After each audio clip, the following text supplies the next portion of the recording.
네, 안녕하십니까. 세무사빠의 세금 이야기. 오늘 살펴볼 내용은 2025년부터 새로 시행되는 개정세법의 내용들을 좀 살펴보려고 합니다. 오늘 볼 거는 소득세법을 좀 살펴볼게요. 그래서 오늘하고 다음 시간에서 소득세를 이제 살펴보게 되는데, 뭐 전부 다 보지는 않고요. 좀 중요하다고 생각되는 이제 몇 가지를 가지고 2025년부터 적용되는 개정세법에 대한 해설을 좀 하도록 하겠습니다. 소득세법인데요. 새로운 게 만들어졌죠. 종업원 등에 대한 할인 금액을 근로소득으로 규정한다. 이게 무슨 말이냐면 회사가 어떤 뭐 전자제품이라든가 용역이라든가 뭐 대부분 제품이겠죠. 자신들의 만든 그 제품들을 종업원들에게 어떻게 해요? 할인해서 파는 경우. 종업원들에게 할인해서 파는데 이게 일반 소비자와 차별해서요. 누구에게만 적용해요? 종업원에게만 적용한다. 그래서 원래 일반 소비자들한테 100원에 파는데 종업원들에게는 70에 판매한다. 이런 식으로 해서 싸게 판매를 한다면 이 시가보다 할인해서 받은 경우 있죠. 예를 들어 100원짜리인데 70에 했다면 요 30 부분에 대해서 이거를 뭘로 보겠다? 근로소득으로 규정해서 세금을 과세하겠다 그 얘기죠. 그러면 뭐 100%다 할인받은 모든 것들을 다 근로소득으로 과세를 하게 되는가? 그건 아니라는 겁니다. 할인 금액 중에서 비과세가 존재해요. 네.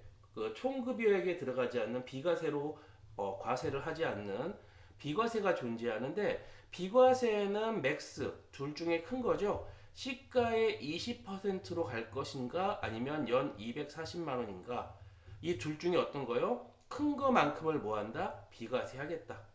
연간 240만 원만큼의 비과세 할인 금액 중에 연간 240만 원 비과세 이거보다 시가의 20%가 더 크다면 이것이 비과세가 되겠죠. 그럼 이런 비과세를 받으려면 어떤 요건이 있느냐? 종업원 등이 직접 소비한다, 사용한다 이런 거에 의해서 하는 거고요. 만약에 다시 재판매한다면 일정 기간 동안 재판매 금지합니다. 웬만한 거는 1년 동안 재판매 금지하고 뭐 자동차라든가 뭐 고가의 대형 가전은 뭐 2년. 그렇죠? 2년 이내 재판매 금지. 일반적인 것은 1년 이내 재판매 금지. 그 다음에 중요한 게 공통의 지급 기준이 있어야 돼요. 공통의 지급 기준에 따라 할인 금액을 적용해야 한다. 이럴 경우에 이런 부분에 대해서 종업원 등이 할인받은 부분에 대해서 비과세를 시가의 20%와 연간 240만 원 중 큰 금액에 대해서 비과세가 적용되고 이런 할인 금액에 대해서 근로소득으로 보는 규정이 신설이 됐습니다. 네, 확인하시면 될 것 같고요. 자, 그 다음 또, 이번엔 또 좋아진 게 자녀세액공제가 확대가 됐죠. 자녀세액공제는 기본공제 대상자인데 몇 세 이상이어야 돼요? 네, 8세 이상이 돼야 적용되죠. 그럼 8세 이상, 뭐 20세 이하겠죠. 기본공제 대상자인 8세 이상 20세 이하에 대해서 적용하는데 첫째는 15만 원이었거든요. 근데 25만 원으로 올랐고요. 둘째라면 30만 원. 그쵸? 이거 못하네요. 그 다음에 셋째 이후에는 1인당 40만 원씩 올라간다. 첫째는 25만 원, 둘째는 30만 원, 셋째 이후부터는 1인당 얼마? 40만 원씩 올라가요. 원래는 15만 원, 20만 원, 30만 원이었거든요. 근데 각각 10만 원, 10만 원, 10만 원씩이 뭐가 됐다? 인상이 됐다. 네, 10만 원씩이 인상이 된 겁니다. 그래서 자녀세액 공제는 언제 적용한다? 기본공제 대상자인 자녀인데 몇 세 이상이요? 기본공제 대상자가 되려면 당연히 20세 이어야 되고 연령 요건상 소득금액 100만 원 안 돼야 되죠. 그렇죠? 당연히 그런 요건을 갖고 있는 기본공제 대상자인데 8세 이상 자녀에 대해서 첫째는 25만 원, 둘째는 30만 원, 셋째 이후에 대해서는 1인당 40만 원씩 전년 대비 10만 원씩 증가했다.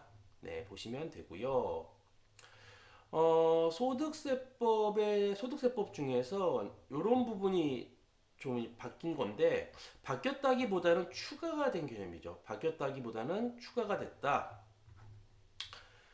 양도소득세 2월과세 적용 대상에 자산이 추가됐는데 뭐가 됐냐면 양도일 전 1년 이내 증여받은 주식 등이 추가가 됐습니다. 양도일 전 1년 이내 증여받은 주식 등이 추가가 됐다. 2월과세가 뭐냐 하면요. 증여를 받은 다음에 자, 특수관계자가 자, A하고 B가 특수관계자라고 할게요. A가 B에게 뭐를 하죠? 증여를 하게 돼요. 그럼 당연히 증여세를 물게 되죠. 그런데 A하고 B가 뭐 부부라든가 이런 직계 좀비속 이런 특수관계자라면 증여 공제가 있죠. 뭐 배우자 간의 유거 이렇게 증여 공제를 통해서 증여세에 대한 부담이 없이 이렇게 증여가 일어나고 이 배우자가 뭘 하게 되면 자 양도하게 되면 요 증여세 신고 가액이 뭐가 돼요? 취득가액이 되기 때문에 양도소득세는 양도가액에서 마이너스 취득가액을 빼서 계산하게 돼 있잖아요.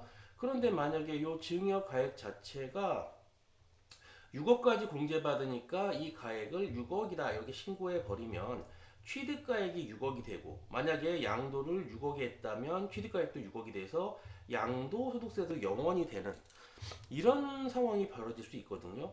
이게 증여한 다음에 10년 이내 증여받은 토지, 건물, 부동산 취득권 등을 다시 양도할 때에는 2월과세가 뭐냐면 취득가액을 증여받은 가액이 아니라 원래 증여했던 자의 취득가액으로 적용해서 양도소득세를 계산한다. 이 규정이 양도소득세 2월과세의 규정이에요.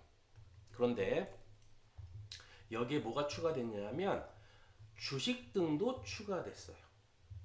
자, 양도일 전 몇 년이네요? 1년 이내 증여받은 주식 등도 추가가 돼서 2월과세에 적용이 된다. 따라서 이 주식 등의 취득가액도 증여받은 가액이 아니라 당초 취득했던 그 가액을 그대로 사용해서 적용하겠다. 그 얘기죠. 이렇게 해서 양도소득세 2월과세에 양도일 전 1년 이내 증여받은 주식 등이 추가됐다는 사실, 이게 또 이번 25년부터 적용받는 거죠. 네, 그래서 오늘은 이 시간 여기까지 하고요. 또 다음 시간에 이어서 진행하도록 하겠습니다.